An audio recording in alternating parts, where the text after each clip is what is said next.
state of shock is not just what happens to us when something bad happens. It's what happens to us when we lose our narrative, when we lose our story, when we become disoriented. What keeps us oriented and alert and out of shock is our history.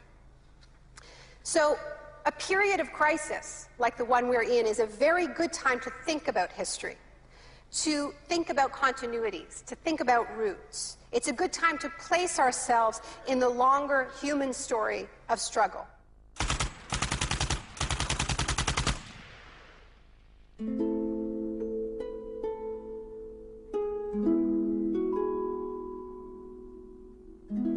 The story begins on June the 1st, 1951, when representatives of Western intelligence agencies secretly met with academics at Montreal's Ritz-Carlton Hotel.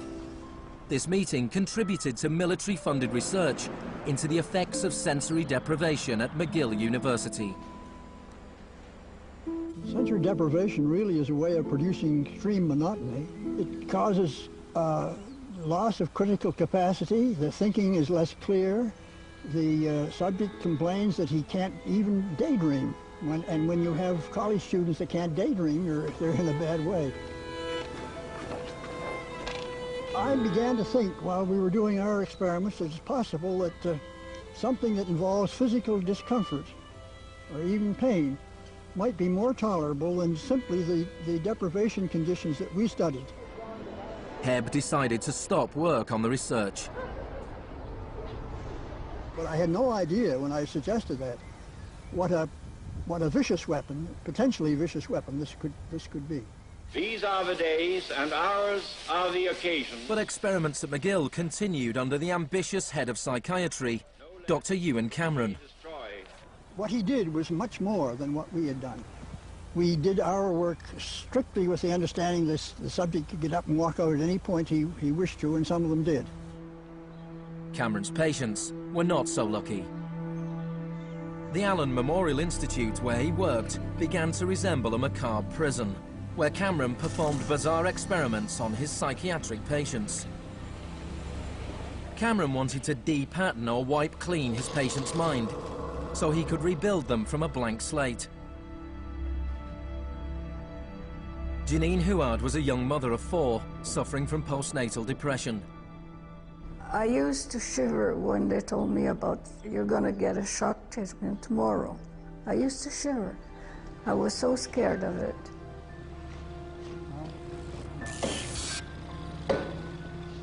And I would wake up in another room, all mixed up and sad, and it used to make me very sad after. You're just like a zombie walking around. Cameron combined shock therapy with sleep therapy and the repeated playing of taped messages. It says, Janine, Janine, you are running away from your responsibility. You don't want to take care of your husband and children. All the time, the same thing. It sounds like you were being interrogated. Yes, interrogation, but for what purpose? It wasn't long before the CIA put Cameron's research into practice. Many of his techniques appear in the agency's Kubark Counterintelligence Interrogation Manual. These words are from the manual. It's a fundamental hypothesis of this handbook that these techniques are in essence methods of inducing regression of the personality. There is an interval, which may be extremely brief, of suspended animation, a kind of psychological shock or paralysis. Experienced interrogators recognize this effect when it appears and know that at this moment the source is far more open to suggestion, far likelier to comply than he was just before he experienced the shock.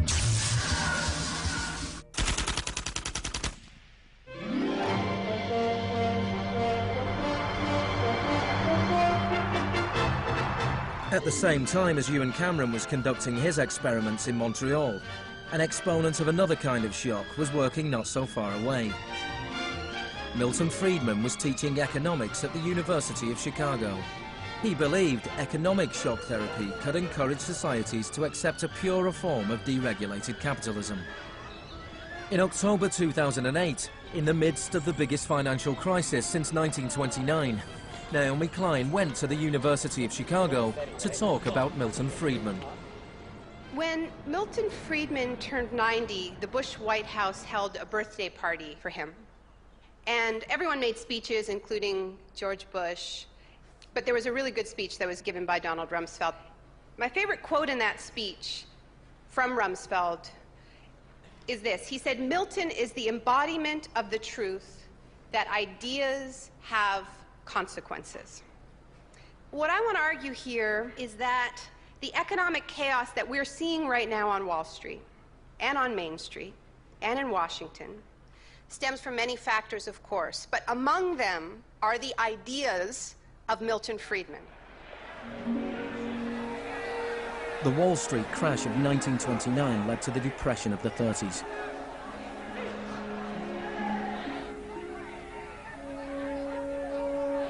Central to Friedman's thesis was his opposition to the New Deal, announced by President Franklin Roosevelt in his inaugural speech. Our greatest primary task is to put people to work. This is no unsolvable problem if we face it wisely and courageously. Let me assert my firm belief that the only thing we have to fear is fear itself. Influenced by the economist John Maynard Keynes, Roosevelt started a program of public employment to get people back to work. Today, depression is a fading memory. Millions of men and women have found employment, and with it, confidence and hope. It wasn't that simple. The Depression lasted into World War II. But after the war, the Marshall Plan spread Keynes's model of government regulation and intervention to Europe.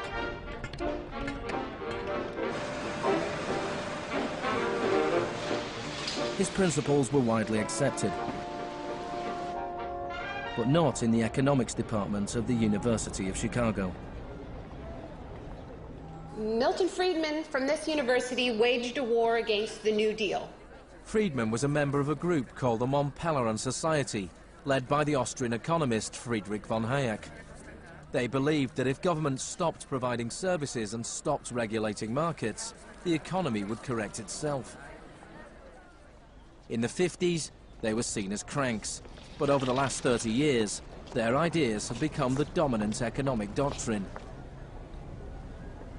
The thesis of the shock doctrine is that we've been sold a fairy tale about how these radical policies have swept the globe. That they haven't swept the globe on the backs of freedom and democracy, but they have needed shocks, they have needed crises, they have needed states of emergencies. Milton Friedman understood the utility of crisis. Only a crisis, actual or perceived, produces real change. When that crisis occurs, the actions that are taken depend on the ideas that are lying around.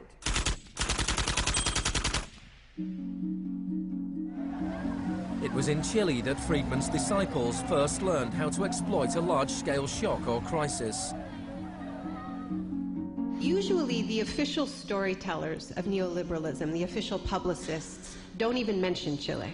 They start the story with Thatcher and Reagan because it's much more flattering that way. In the 50s and 60s, Chile's progressive developmental policies were a beacon in the region. The government invested in health, education and industry. American corporations were worried their investments would suffer. In response, the US State Department began sponsoring students from Chile and the rest of South America to study free market economics with Milton Friedman. The University of Chicago had a joint arrangement with the Catholic University of Chile, under which a great many Chilean students came to the University of Chicago, were trained by us and received PhDs. These students went back and taught in Chile. The Catholic University Economics Department in Santiago became a little Chicago school. Arnold Harberger, the economist in charge of the program, described himself as a seriously dedicated missionary. In 1970, Salvador Allende's Popular Unity government won the election on a platform of nationalization of large sectors of the economy. Chile's phone company was majority owned by the US corporation ITT. It spearheaded attempts to stop Allende becoming president. It had the support of Richard Nixon in the White House. I was not there, but I can tell you what we now know to be a fact. He ordered the CIA to prevent Allende from assuming the presidency. And indeed, they tried to get me to lean on the Chilean military right after Allende was elected. Despite the efforts of the CIA, Allende was sworn in as president.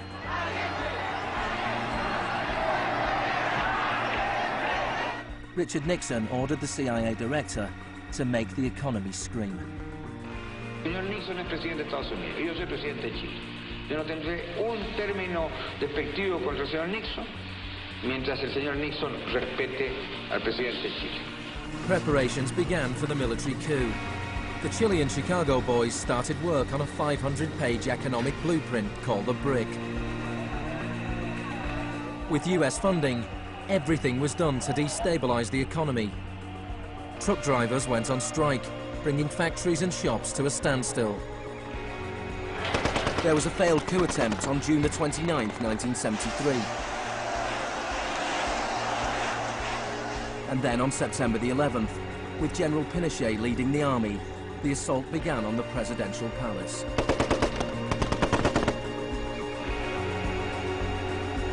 Chile had enjoyed 41 years of uninterrupted, peaceful democratic rule. Now it was being violently overthrown.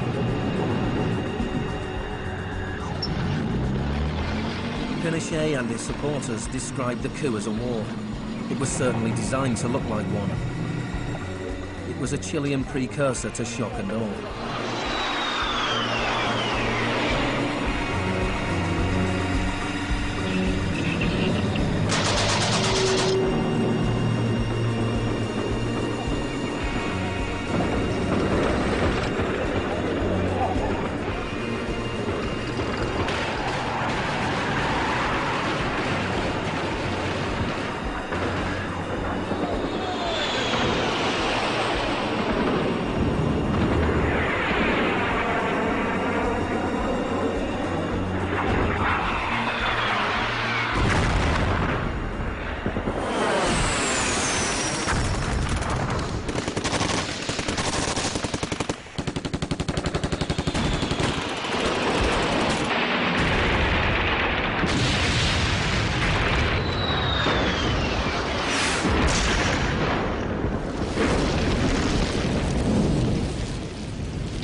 Fuerzas Armadas y de Orden, solo bajo la inspiración patriótica de sacar al país del caos que en forma aguda lo estaba precipitando el gobierno marxista de Salvador Allende.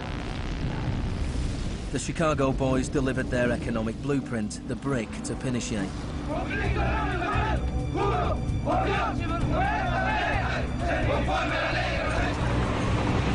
In the days that followed, more than 13,000 opponents were arrested and imprisoned.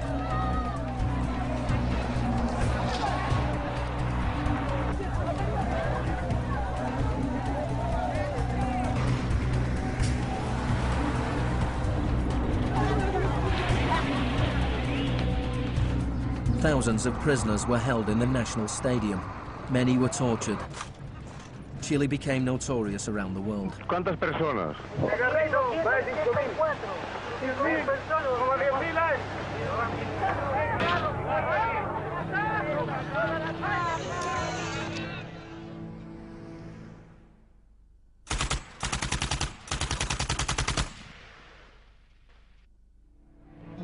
At the beginning of November, 5,000 prisoners were released. The 900 they left behind were transferred to other detention centers.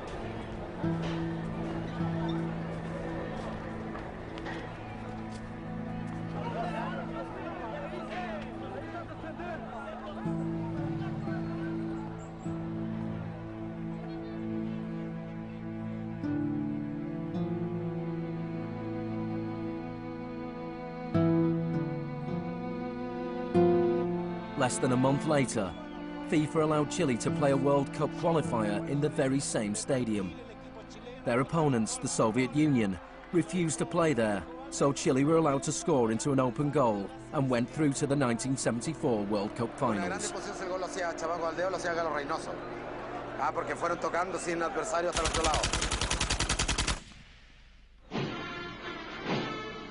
With the population in shock, Pinochet imposed the policies recommended by the Chicago Boys. Removal of price controls, the sale of state companies, the removal of import barriers and cuts to government expenditure. Friedman later openly acknowledged the importance of the Chilean experiment. Here was the first case in which you had a movement toward communism, which was replaced by a movement toward free markets. It didn't work. A year later, inflation was 375% per year, the highest in the world. So in March 1975, Arnold Harberger and Milton Friedman flew into Santiago. He used a phrase that had never before been used in a real-world economic crisis. He called for shock treatment. He said that he was like a doctor that was going to help a country that was suffering an epidemic, and he was simply prescribing the medicine. Friedman wrote that General Pinochet was sympathetically attracted to the idea of a shock treatment, but was clearly distressed at the temporary unemployment it might cause.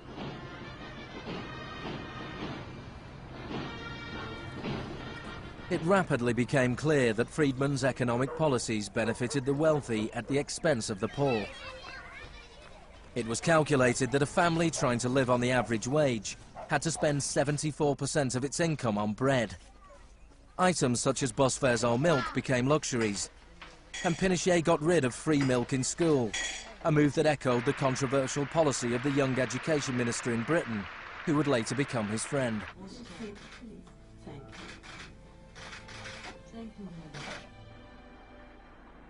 In order to enforce these economic policies, there had to be an enemy to fear. Tampoco creo yo que se haya triunfado totalmente sobre el marxismo. El marxismo es como un fantasma. Cuesta mucho tomarlo. Mejor dicho, no se puede tomar.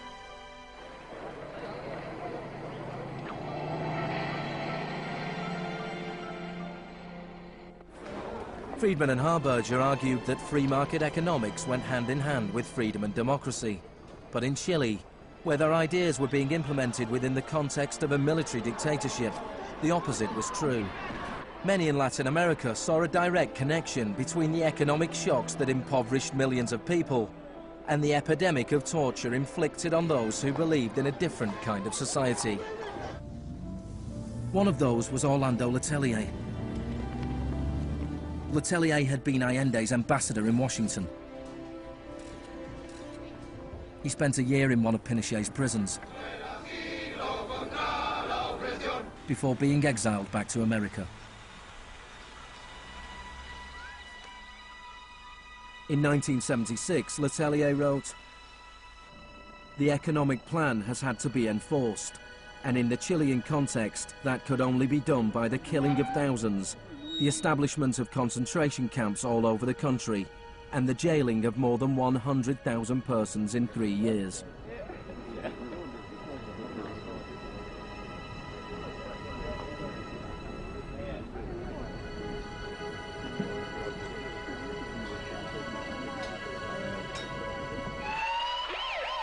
Less than a month later, Letelier was killed by a car bomb. Good evening. A powerful bomb today tore through a car as it was driving along Washington's usually quiet Embassy Row. The Chilean was Orlando Letelier, who also had been foreign minister during the last months of the late Salvador Allende's Marxist regime. Richard Roth reports. Michael Townley, a member of Pinochet's secret police, was behind the bombing. He'd entered the US on a false passport with the knowledge of the CIA. Michael, buenas noches. Buenas noches, Pablo. La opinión del Poder Judicial chileno, ¿hay confianza en él? Mire, yo confío plenamente en la justicia chilena como patriota y luchador antimarxista y juntista por sobre todas las cosas. Despite his confidence, Townley was extradited to the US and convicted of Letelier's murder. Pinochet ruled Chile as a military dictator for 17 years, but in a frank interview, Harberger remained in denial. You cannot have a repressive government for long within a genuinely free economic system. In the same year as Orlando Letelier's murder, Milton Friedman was awarded the Nobel Prize for Economics. You know, you people have such a distorted idea of what went on. Let me tell you some facts.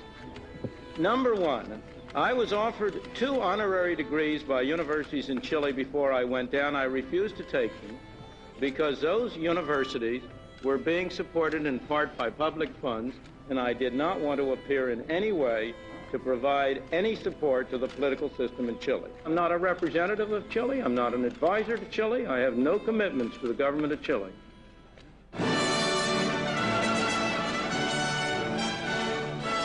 I now turn to you, Professor Milton Friedman.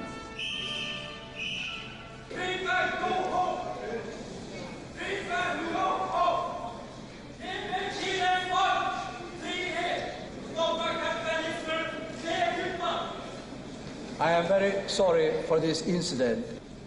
It could have been worse.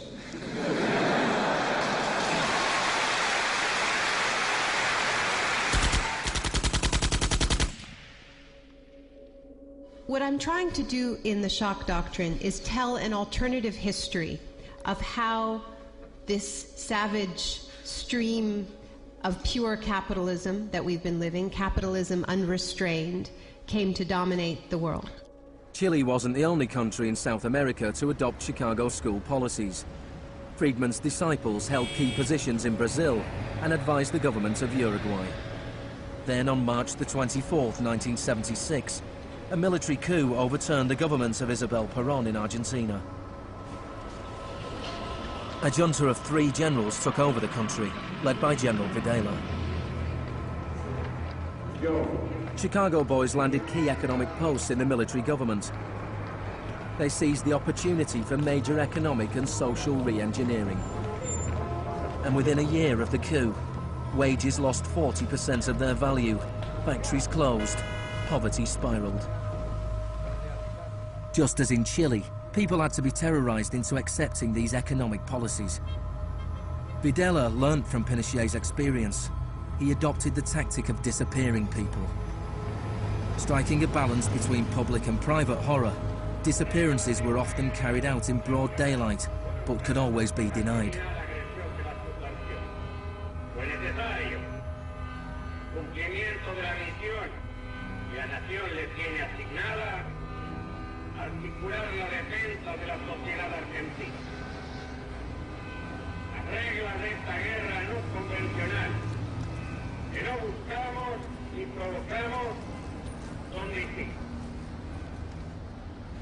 Many of the techniques used by the Chilean and Argentinian military had been learnt in the US-run School of the Americas. Torture techniques taught, from rape to derobing to torture with pointed objects, breaking of extremities, poking eyes out, branding. In Latin America, there are various regimes which at the moment are abusing human rights. Political murder, torture, deportations, imprisonment without trial, using the techniques they may have learned in this establishment. You may be right. If you can say that the skills which we've taught here have been applied, I can't deny that. The use of torture of a known enemy soldier to gain some kind of military advantage, I think is justifiable and smart. To go beyond that, to use torture techniques merely to intimidate people is completely wrong, unethical and immoral. But in Argentina and Chile, these techniques were not used just on soldiers or terrorists. They were used on students and union members. They were used on anyone who opposed the free market economic policies of the regime.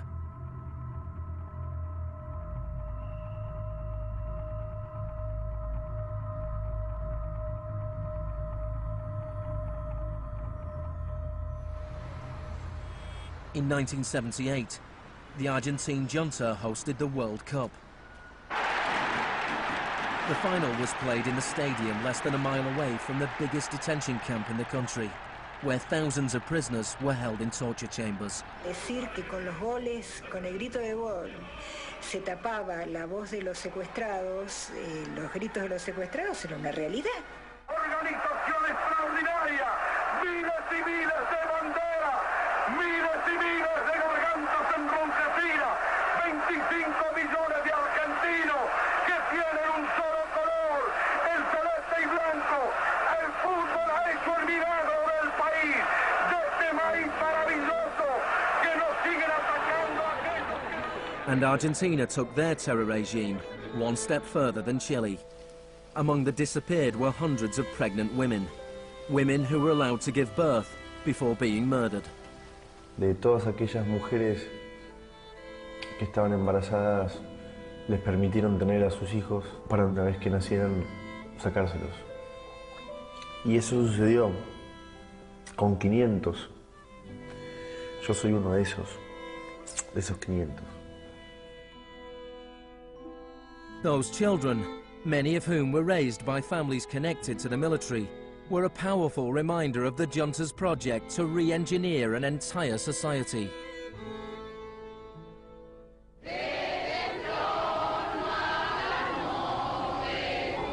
While the junta was still in power, a group of mothers and grandmothers of the disappeared started to protest in the Plaza de Mayo.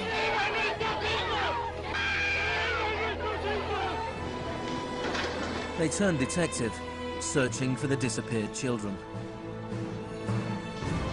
After the junta collapsed, some were found and reunited with their families. Occasionally they found remains. Mostly they found nothing.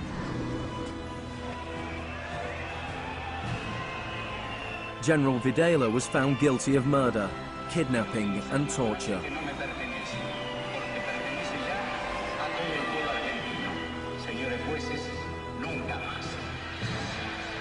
He was sentenced to life in prison.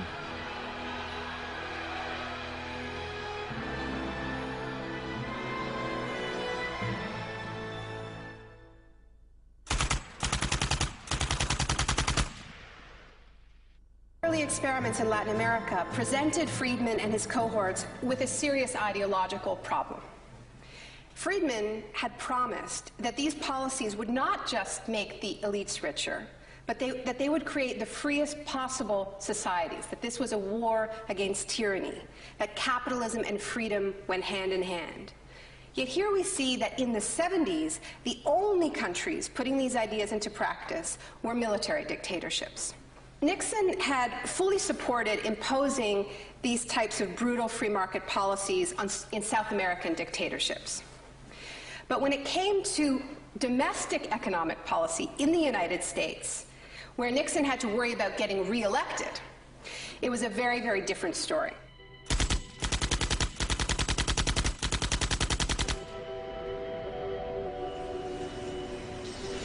Friedman enjoyed a friendly relationship with Nixon. Several of his Chicago school colleagues and disciples were recruited to work for the government. Donald Rumsfeld was one of them. So help me God. Congratulations. Thanks. But in 1971, with the economy in a slump, Nixon turned his back on Friedman's ideas and imposed a wage and price control policy. He put Rumsfeld in charge. Which is essentially a problem of supply and demand. I have for long been opposed to the wage and price control. I believe it involves government intervention with the freedom of individuals. I think it's intolerable. The Keynesian policy was a success, and Nixon won a second term with a landslide majority. It was a blow for Friedman. Then in 1979, Margaret Thatcher was elected Prime Minister of Britain. Her intellectual guru was Milton Friedman's old mentor, Friedrich von Hayek. And just over a year later, Ronald Reagan was elected President of the United States. Both Britain and America were now ruled by unabashed Freemanites. Margaret Thatcher's program when she came in had 4 planks. Cut government spending, cut tax rates, reduce government ownership and operation of industries or regulation of industry, and have a moderate and stable monetary policy to bring down inflation. Within her first 3 years in office, unemployment doubled in parts of the economy, leading to waves of strikes. Thatcher's personal approval rating slumped to 25%. There were riots in Britain's major cities. Even Margaret Thatcher's admirers had their doubts. The economic performance of the Thatcher government has been mixed.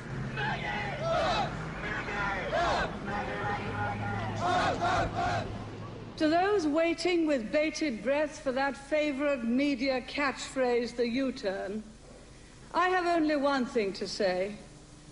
U-turn if you want to. The ladies not for turning.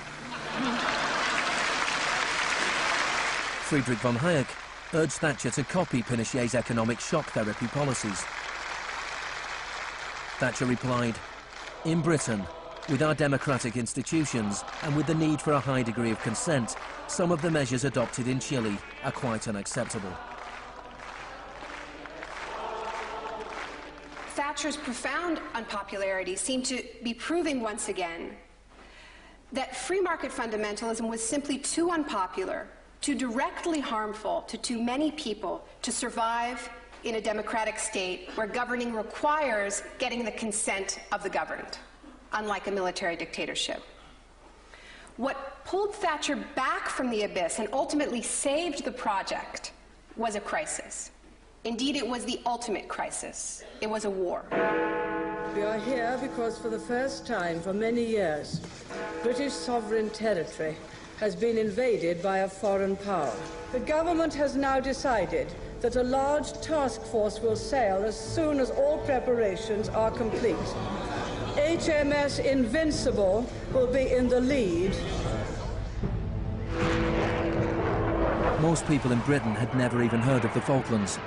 But when Argentina invaded the small group of islands thousands of miles away in the South Atlantic, Thatcher seized her opportunity to prove her credentials as the Iron Lady. Gentlemen, I've just heard that the white flag is flying over Stanley. The war was over in less than 3 months. As the troops returned to Britain, a wave of patriotic celebrations swept the country. Thatcher won the 1983 elections with a massive majority. She could now push through a form of the economic shock therapy witnessed in Chile.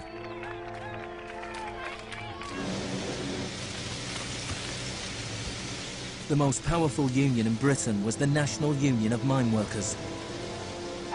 When the National Coal Board tried to close pits down, the miners went on strike. Parts of central London are brought to a halt as thousands of miners and sympathizers march through the city in support of the miners' strike. It's Britain's longest and most bitter since 1926, and the most expensive ever. The strike lasted almost a year. Thatcher used every means at her disposal to destroy the union.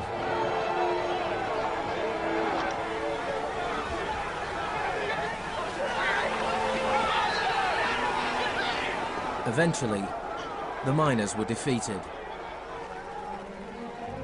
Thatcher used this victory to bring the Chicago School Revolution to Britain. A series of glossy commercials promoted a massive program of privatizations. Thatcher sold off the steel industry, water, electricity, gas, telephones, airlines, oil. Public housing was sold off. Council services put out to tender. In 1986, financial and banking services were deregulated. It was called the Big Bang. No one here tonight needs reminding that the Big Bang is only a beginning. In Britain, before Thatcher, a CEO earned 10 times as much as the average worker. By 2007, they earned more than 100 times as much.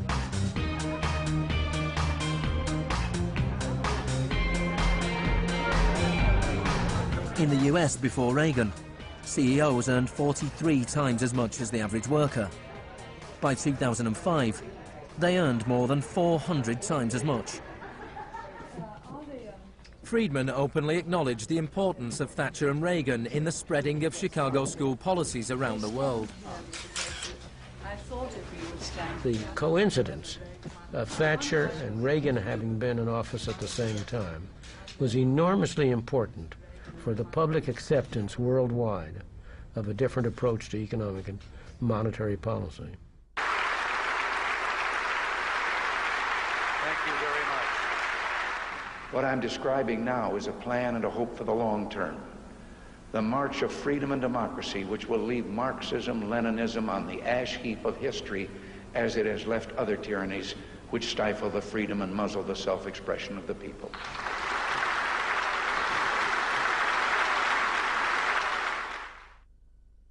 Now, we all know the fairy tale about the fall of communism, that the West under Reagan and Thatcher looked so prosperous to the people of the former communist bloc that they themselves demanded radical free market policies. Now, this really is a fairy tale. It is true that people who had been living under authoritarian communism genuinely wanted democracy. And it's also true that people wanted to be able to go out and buy blue jeans and have Big Macs. That is true. But that does not mean that they wanted the kind of Wild West capitalism of oligarchs gone mad and no social protections that so many Eastern Bloc countries actually ended up with and suffer under to this day. Thatcher had done everything she could to break the power of the unions in Britain. But in 1988, she went to Poland to show her support for the workers' union Solidarity. You see the process from where you are now to where you want to be. Strikes in Poland led to Solidarity being allowed to contest a general election in June 1989. This triggered a wave of demonstrations throughout Eastern Europe.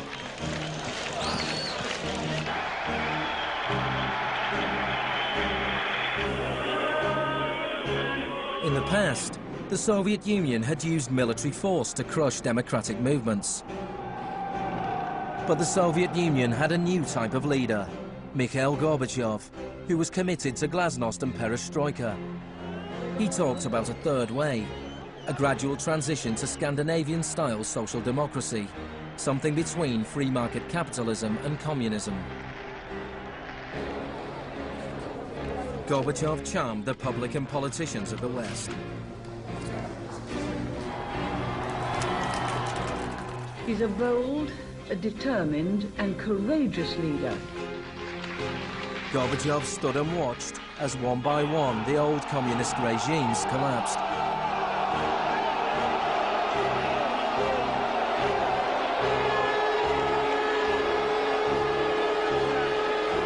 At the end of the year, the most famous symbol of the division of Europe came tumbling down.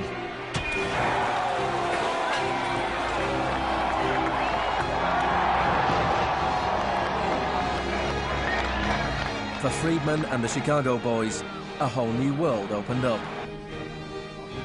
In the Soviet Union, Gorbachev was hoping to gradually reform the Russian economy.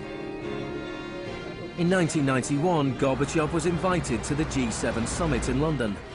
He was hoping for financial support for his gradual economic reforms. Instead, he was told that unless he embraced radical shock therapy, there would be no aid at all. Thank you, Mr. President. That's not a little close. The next month, there was a coup attempt against him. A group of Communist Party hardliners placed Gorbachev under house arrest in his holiday home in the Crimea. Tanks surrounded the White House, the Russian parliament.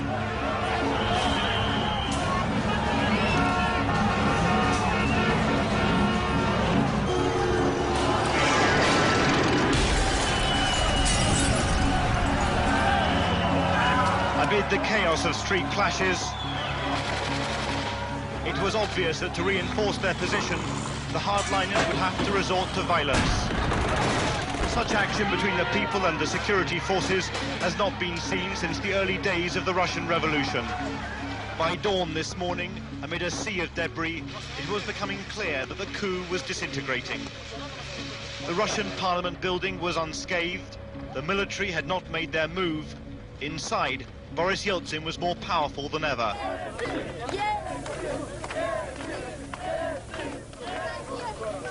This was Yeltsin's finest hour.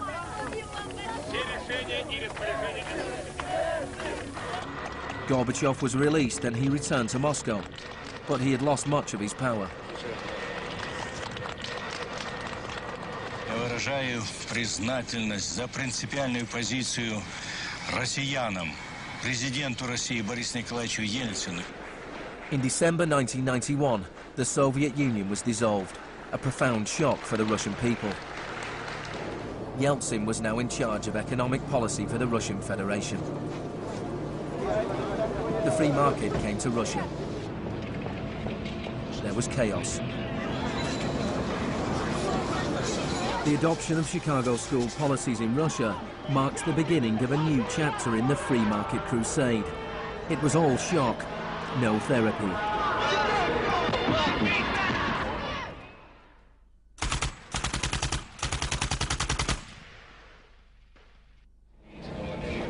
Despite the public efforts to promote popular capitalism, the reality was a small handful of businessmen made vast fortunes. State industries were sold off at bargain basement prices. The Russian press dubbed Yeltsin's advisors the Chicago Boys.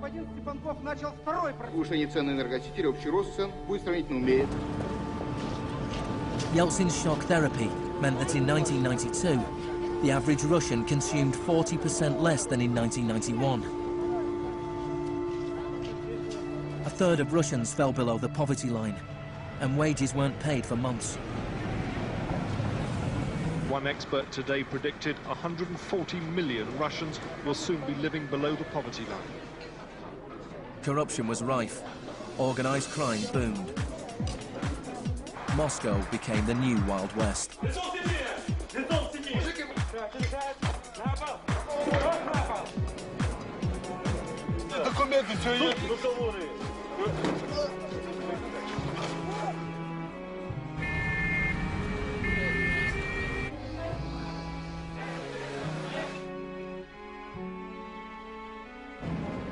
The majority of Russians opposed the Chicago Boys' radical vision for their country. In March 1993, Parliament made a crucial decision. It voted to repeal the special powers it had given to Yeltsin. Yeltsin declared a state of emergency.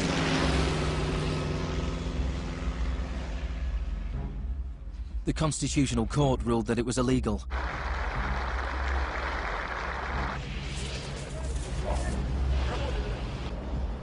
On September 21st, Yeltsin took the Pinochet option and dissolved Parliament. Сегодняшнего дня прерывается осуществление законодательной, распорядительной и контрольной функций съезда народных депутатов. The West threw its weight behind Yeltsin.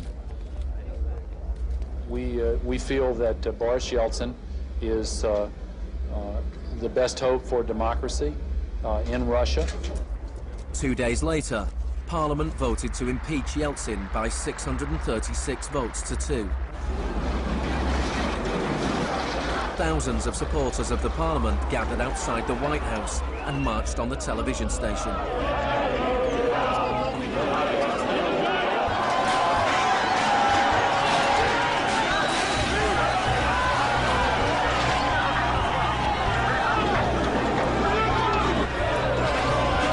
It looked like the supporters of Parliament were winning. Yeltsin flew back to Moscow from his holiday home. That night, 100 demonstrators were killed as the Yeltsin authorities fought back.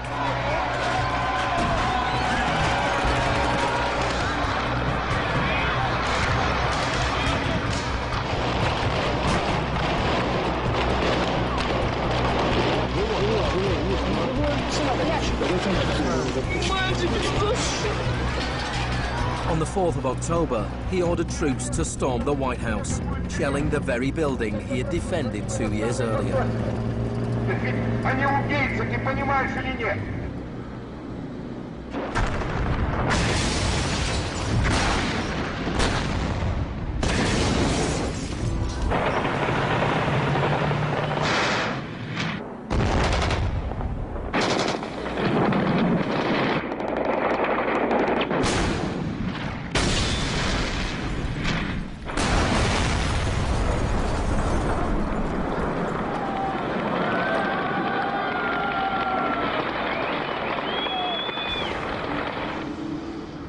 Christopher, the US Secretary of State, said, "The United States does not easily support the suspension of parliaments, but these are extraordinary times."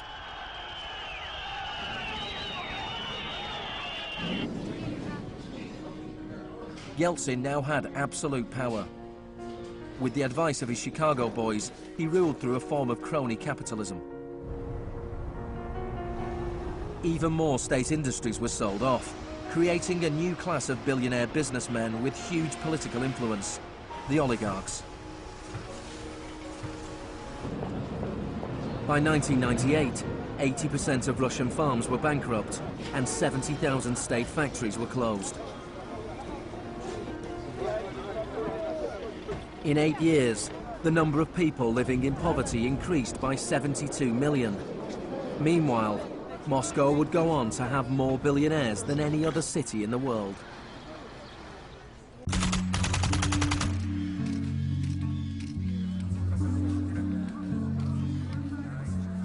Good afternoon. Thank you for coming. Today it is my honor to announce that I'm submitting the name of Donald Rumsfeld to be Secretary of Defense. I look forward to serving our country again. Rumsfeld had been Secretary of Defense before under Gerald Ford. Then, the enemy we were supposed to fear was the Soviet Union. I'm not saying with certainty that the Russians are coming. I'm saying the trends are here. I'm not saying the Russians are 10 feet tall. I'm saying they used to be 5'3", they're now 5'9½", and they're growing. Now there was a new enemy closer to home. On September the 10th, 2001, Rumsfeld made a speech laying out his plans to privatize much of the US military. Milton Friedman would have been proud. He said, "The topic today is an adversary that poses a threat. A serious threat to the security of the United States of America. This adversary is one of the world's last bastions of central planning. It governs by dictating 5-year plans. Perhaps this adversary sounds like the former Soviet Union, but that enemy is gone. This adversary is closer to home. It's the Pentagon bureaucracy. Today, we declare war on bureaucracy." The next day, American Airlines Flight 77 crashed into the Pentagon, killing 184 people.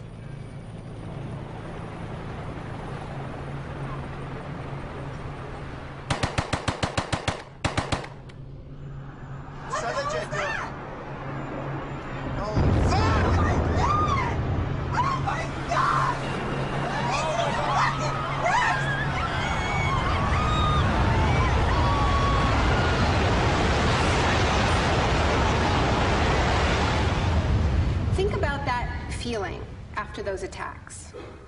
Who are these people? Where did they come from? Why do they hate us? There was a total loss of collective narrative. We were not living in the world that we thought we lived in. And we kept hearing from our political leaders that everything we thought we understood before the attacks no longer applied. There was a new phrase, pre-9/11 thinking. And what happened in that moment is that suddenly news stories sort of magically appeared. That we were in a clash of civilizations. That's the world that we suddenly lived in. That there was an axis of evil, and that we were fighting a war against terror. This abstract, unwinnable war has had huge economic consequences. Before 2001, Homeland Security barely registered as an industry. Today, it is bigger than Hollywood and the music industry combined. Between September the 11th, 2001 and 2006, the Department of Homeland Security handed out $130 billion to private contractors. This is the disaster capitalism complex, a new economy built on fear. This will be a monumental struggle of good versus evil. The best defense against terror is a global offensive against terror, wherever it might be found. The first phase of this war was the bombing of Afghanistan.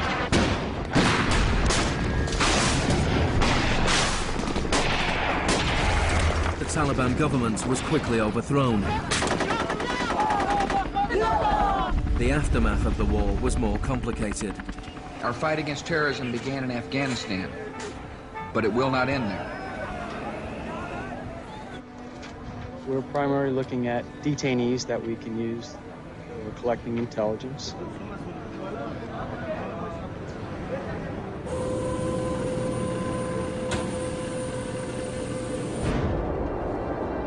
Guantanamo was the first time that the techniques of the Kubark Manual were explicitly and publicly being used by American forces, officially sanctioned in the White House and openly broadcast on television around the world. Isolation, both physical and psychological, must be maintained from the moment of apprehension. The capacity for resistance is diminished by disorientation. Prisoners should maintain silence at all times. They should never be allowed to speak to each other. 3 of the prisoners were Asif Iqbal, Ruhal Ahmed and Shafiq Rasool from Tipton in England. They spent more than 2 years in Guantanamo before being released without charge.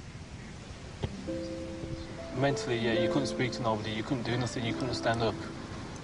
And just sitting there, you'd be in your thoughts all the time thinking, what the hell's going on, where the hell am I? Are we going to be staying here for the rest of our lives? Are we going to be going back home? Will we ever see our family again? Of the 779 prisoners that have been held in Guantanamo Bay, only 3 have ever been convicted of any offense.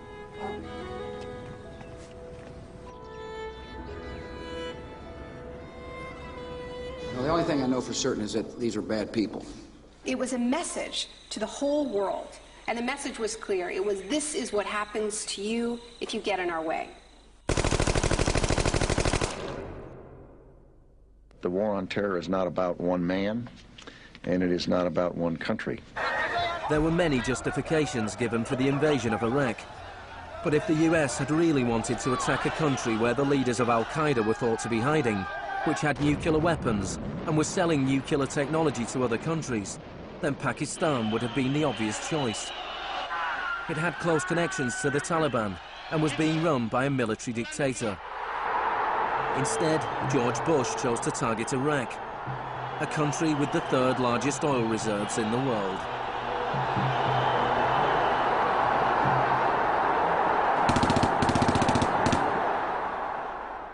Now, about the Defense Department's war plan. It is not like that for the Gulf War. It's more along the lines of the Panama invasion of 1989. CBS News has been told it would start on what's called A-Day. A as in airstrikes. Airstrikes so devastating, they would leave Saddam's soldiers unable or unwilling to fight. The idea is to rain down the thunder so hard as to create, quote, shock and awe. If the Pentagon sticks to its current war plan, one day in March, the Air Force and Navy will launch between 300 and 400 cruise missiles at targets in Iraq. More than were launched during the entire 40 days of the first Gulf War. The sheer size of this has never been seen before, never been contemplated before. Harlan Ullman is one of the authors of the shock and awe concept, which relies on large numbers of precision-guided weapons. So that you have this simultaneous effect, rather like the nuclear weapons at Hiroshima, not taking days or weeks, but in minutes.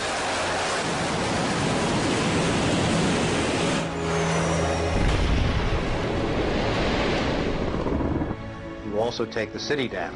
By that I mean you get rid of their power, their water, and you begin this relentless campaign to wear them down so that 2, 3, 4, 5 days they are physically, emotionally, and psychologically exhausted. Last night, a square mile in central Baghdad seemed like hell on earth. During the first wave of the bombing, the citizens of Baghdad suffered a version of the sensory deprivation described in the Kubark Manual. In the chaos that followed the overthrow of Saddam Hussein, the US did little to stop the looting. Some US officials even thought it gave them a head start on dismantling the Iraqi state. John Agresto, Director of Higher Education Reconstruction, said he saw the looting of schools as the opportunity for a clean start. In fact, before sanctions, Iraq had the best education system in the region. 89% of Iraqis were literate. By contrast, in New Mexico, John Agresto's home state, 46% of the population were functionally illiterate.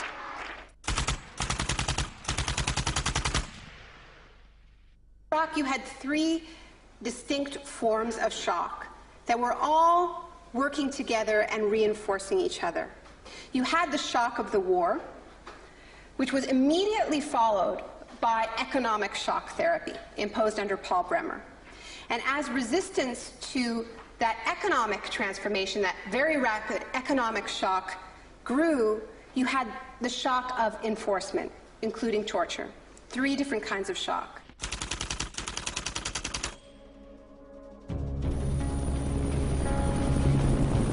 In May 2003, Paul Bremer was appointed US envoy to Iraq. 2 weeks after he arrived, he declared the country open for business. We considered that the coalition had very broad authorities to determine the direction of the Iraqi economy. Bremer knew little of Iraq, but he knew about disaster capitalism. He had launched crisis consulting practice at the start of the Homeland Security boom. Today is a very important day in Baghdad. Bremer spent the first 4 months passing classic Chicago school laws. Rumsfeld described Iraq as having some of the most enlightened and inviting tax and investment laws in the free world. One of the first acts of Bremer was to fire 500,000 state workers. This was partly an act of debartification, but slashing governments was also vintage Friedman. Money was promised for reconstruction. Our investment in the future of Afghanistan and Iraq is the greatest commitment of its kind since the Marshall Plan. But in fact, it was just the opposite. Whereas the Marshall Plan was intended to boost European industries, US aid money in Iraq was spent on US corporations. If work came to Iraqis, it came at the bottom of a series of subcontractors. Creative associates received contracts worth $100 million to draft the curriculum and print new textbooks for the education system. Management and technology consultant Bearing Point was awarded contracts worth $240 million to build a market-driven system in Iraq. North Carolina-based RTI received contracts worth $466 million to advise on bringing democracy to Iraq. And Halliburton was awarded $20 billion in cost-plus Iraqi contracts.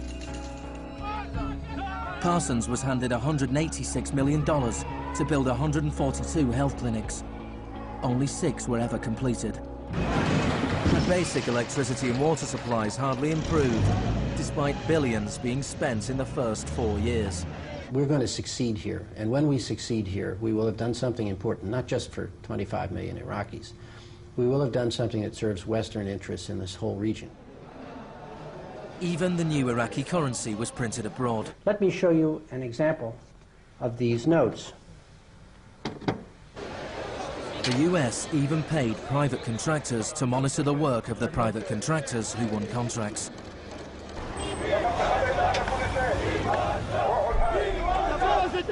I was in Baghdad in 2004, and this is the period when bombs started to go off regularly in Baghdad. In fact, the night that I arrived, a bomb went off very near our hotel.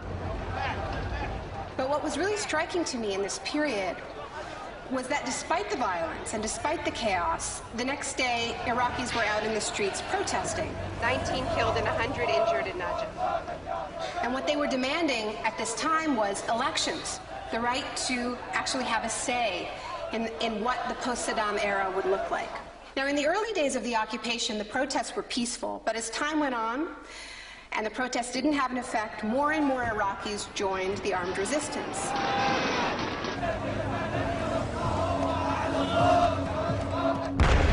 The violence spun out of control.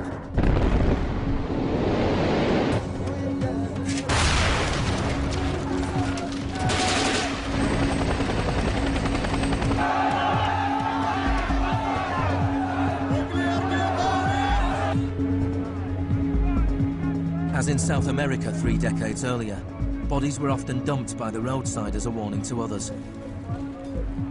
These were Iraq's disappeared.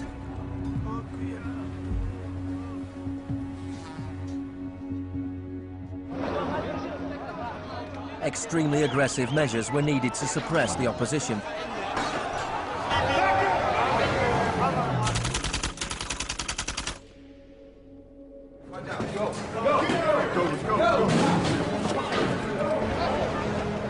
The first 3.5 years of the occupation, 61,500 Iraqis were captured.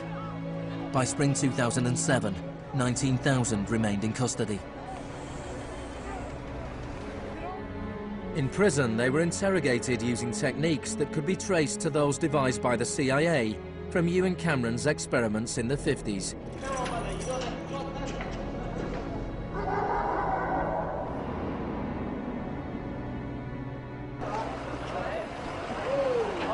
According to the Red Cross, US military officials admitted that between 70 and 90% of arrests in Iraq were mistakes.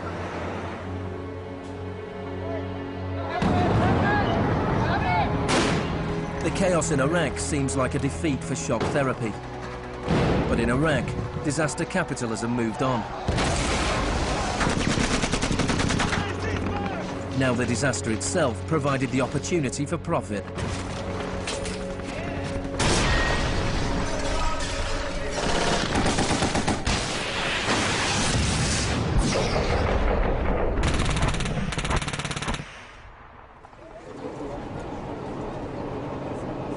US military spending has almost doubled since 2001, nearing $700 billion per year.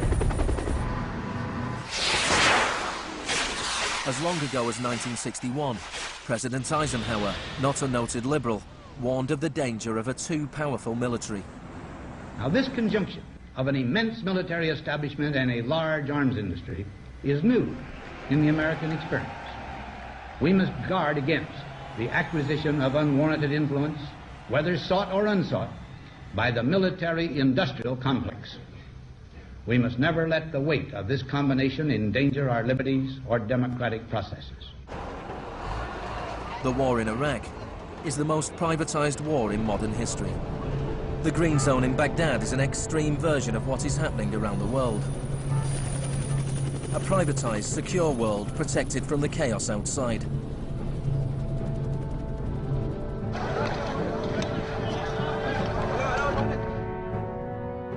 In 1991, in the First Gulf War, for every 100 soldiers, there was one military contractor. In 2003, at the beginning of the war in Iraq, for every 100 soldiers, there were 10 contractors. By 2006, for every 100 soldiers, there were 33 contractors. A year later, for every 100 soldiers, there were 70 contractors. By July 2007, there were more contractors than soldiers in Iraq. This was going beyond what even Milton Friedman had dared to hope. The only things I would not denationalize are the armed forces, the courts, and some of your roads and highways. One of the most high-profile contractors was Blackwater USA. During the April 2004 uprising in Najaf, Blackwater assumed command over US Marines. Dozens of Iraqis were killed during the operation. The US had indemnified the private contractors against any Iraqi laws, so they were operating in a law-free bubble, a little like Guantanamo. I asked your Secretary of Defense a couple months ago what law governs their actions. Mr. I was going to ask him. Go ahead.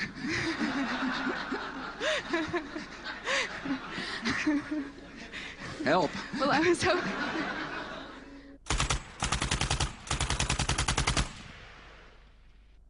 Just as Cameron's shock therapy left his patients confused and broken, so the multiple shocks inflicted on Iraq reduced the country to a lawless, violent, sectarian mess. By the time of Saddam Hussein's execution in 2006, 1,000 Iraqis were being killed each week.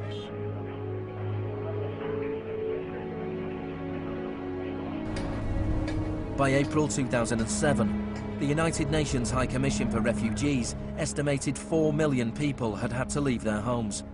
Hundreds of thousands of Iraqis had died.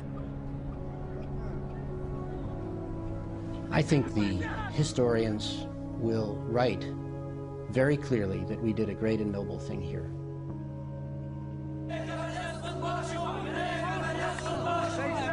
المسيرة بحد ذاتها هي ضد الإرهاب، ضد الإرهاب الأمريكي، لأن الأمريكان يقتلون النساء ويعتقلون النساء ويقتلون الأطفال ويهينون الشيوخ ويقتلون الشباب. أمريكا بحد ذاتها هي الإرهاب.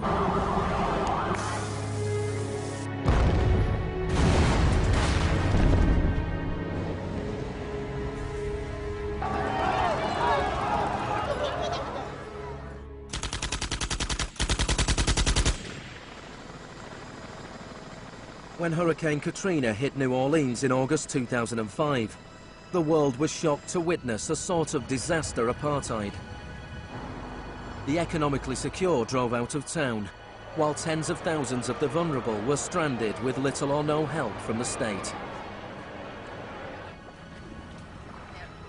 I went to New Orleans while the city was still underwater, and what I saw was that what I had witnessed in Iraq was repeating, not in the aftermath of a war, but in the aftermath of a tremendous natural disaster. Milton Friedman died in 2006. His very last piece of public policy recommendation was an op-ed he wrote for the Wall Street Journal 3 months after Katrina. He said, "Most New Orleans schools are in ruins, as are the homes of children who have attended them. The children are now scattered all over the country. This is a tragedy. It is also an opportunity to radically reform the education system." He was advocating the wholesale privatization of the school system in this city. It was his sort of swan song.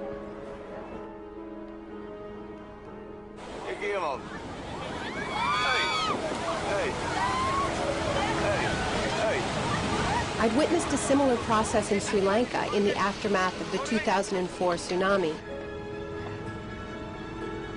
People who lived on the beaches for generations were prevented from returning so that the land could be privatized and sold off to luxury hotels.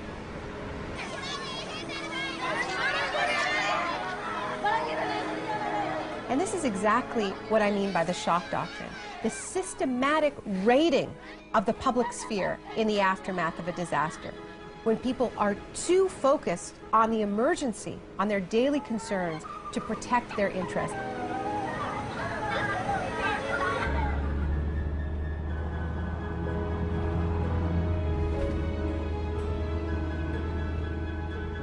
Maybe the first act of resistance is to refuse to allow our collective memory to be wiped.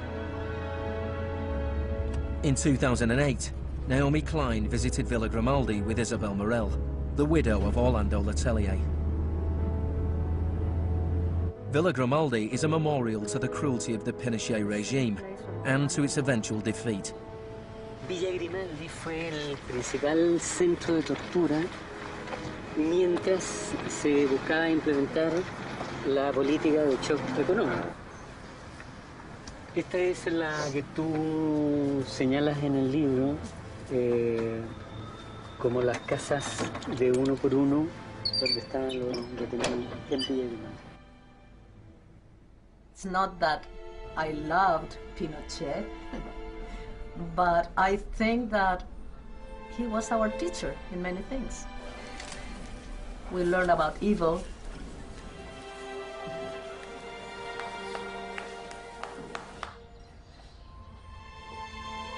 In 1998, Pinochet was arrested while he was in London. His old ally, Margaret Thatcher, stood by his side. I know how much we owe to you.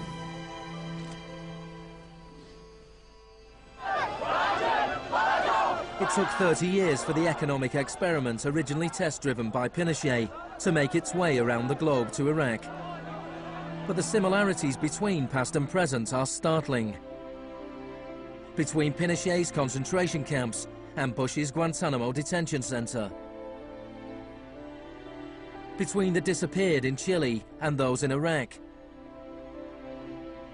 between the experiments of Ewan Cameron and the torture meted out on the prisoners of Abu Ghraib. These are the days and hours. He erased all the past. That's why he gave electroshocks. All the past from the patient, and he would implant some new ideas.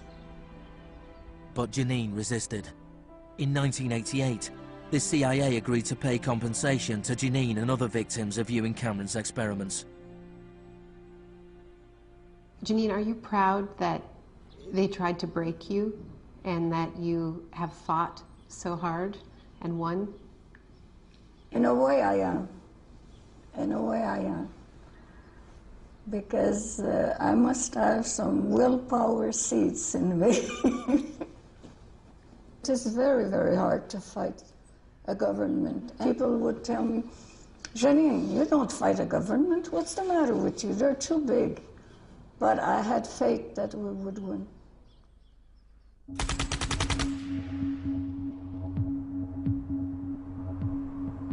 It is in the nature of unregulated markets to be volatile. Bubbles are allowed to inflate, and then, inevitably, they burst. Since the deregulation of the Big Bang in the 80s, there have been a number of market shocks. In 1987, there was Black Monday. Markets fell spectacularly. It was the largest one-day percentage decline in stock market history. In 1992, there was Black Wednesday, when currency speculators made fortunes betting against the pound.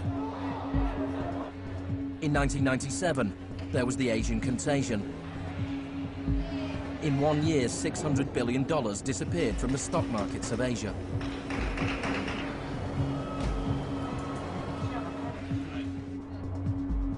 And then, in September 2008, the financial markets imploded. The market is not functioning properly. There has been a widespread loss of confidence.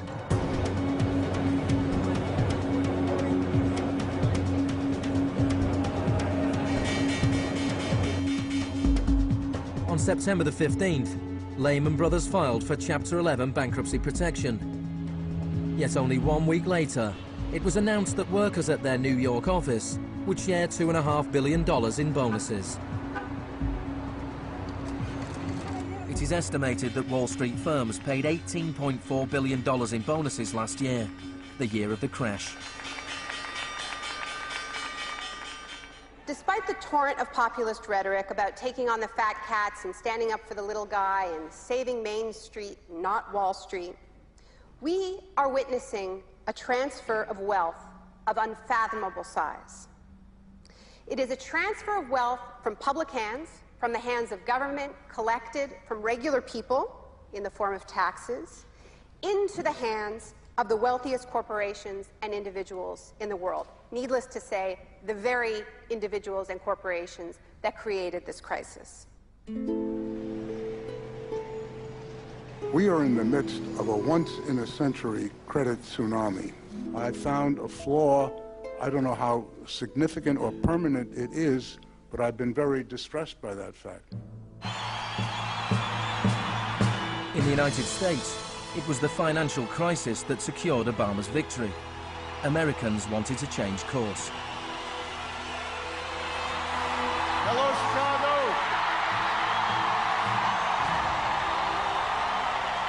This crisis is clearly understood by almost everyone as being the direct result of this particular ideology of deregulation and privatization. The scale of the crisis offers the hope of change. The shock doctrine as a strategy relies on us not knowing about it for it to work. And what I find most hopeful about the current economic crisis is that this tactic is getting tired, because that element of surprise is no longer there. We're on to them, and it's not working. We're becoming shock resistant. The last time the world suffered a financial crisis as severe as this, people turned to the Keynesian policies of the New Deal. Let me assert my firm belief that the only thing we have to fear is fear itself.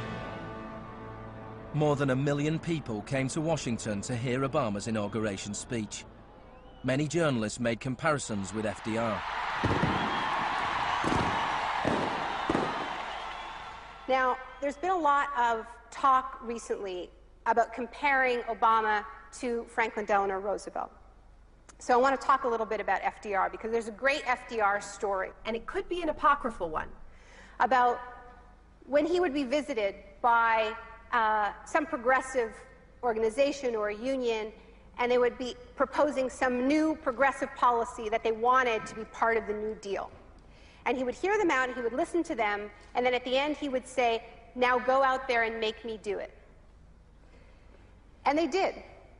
In 1937, which was a pivotal year for the New Deal, do you know how many strikes there were in this country? 4,740 strikes, lasting an average of 20 days. Do you know how many strikes there were in 2007? 21. Now, the other reason to remember this history of struggle is that it tells us something very important, something that we need to remember at this moment when so much is at stake.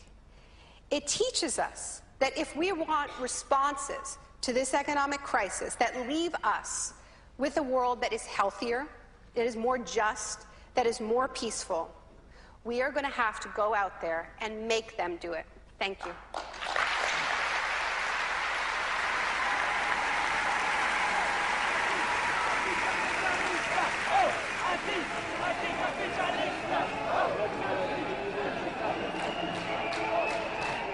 Next week's exclusive new true story is Nursery University, more for Tuesday night at 10. And stay with us for the story of the rise and downfall of Enron, the smartest guys in the room.